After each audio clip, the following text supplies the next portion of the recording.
आपले हिंडफिरे विश्वगुरु शेतकऱ्यांना देशोधडीला लावून मलेशियाला हिंडायला गेले आणि त्याच्यानंतर ट्रम्पचं एक स्टेटमेंट आलं ते एकदा ऐका.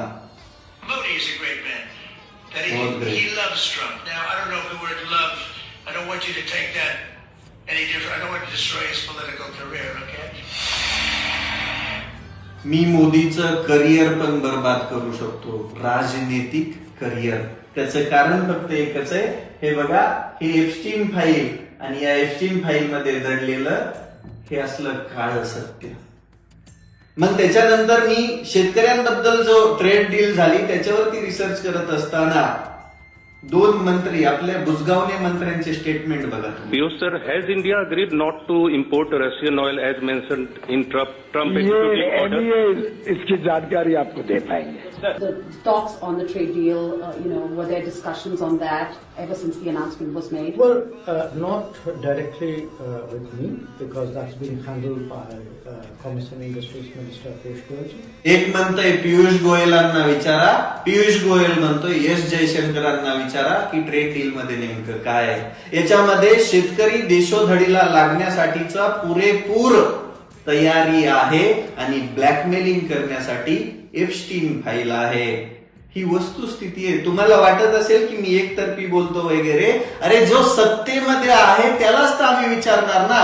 ट्रेड डील काय काँग्रेसने केली का? ट्रेड डील भाजपनेच केली आहे ना. त्या ट्रेड डील मध्ये शेतकरी उद्ध्वस्त होणार आहे. जेव्हा या वाणिज्य मंत्र्याला प्रश्न विचारला तो म्हणतो परराष्ट्र मंत्र्याला विचारा, परराष्ट्र मंत्र्याला प्रश्न विचारला तो म्हणतो वाणिज्य मंत्र्याला विचारा.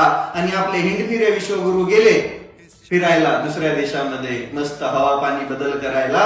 आपल्या संसदेचं सभागृह पण चालत नाहीये, कारण की देशासमोर खूप मोठ्या समस्या तयार झाल्या.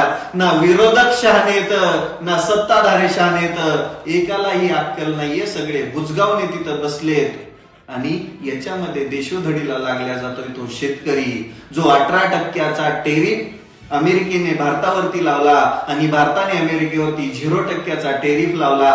त्याचा परिणाम तुम्हाला आजच दिसला असेल. बांगलादेशने कांदा आयात करायचं बंद केलं, कांद्याचे भाव ढासळले, सोयाबीन 300 रुपयाने कमी झाली. त्याचं कारण फक्त एकच आहे, भारतीय मार्केट अमेरिकन शेतकऱ्यासाठी ओपन खुलं झालेलं आहे आणि या खुल्या मार्केटमध्ये मेल्या जाणार आहे तो शेतकरी.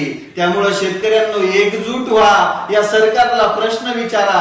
आपल्याला प्रश्न विचारायचं पण बंधन असेल तर आपण फाशी घेऊन मेलेलंच बरं आहे, कारण की या मोदी सरकारने शेतकऱ्याच्या गळ्यामध्ये फास अडकवण्यासाठी 100% तयारी केली आहे.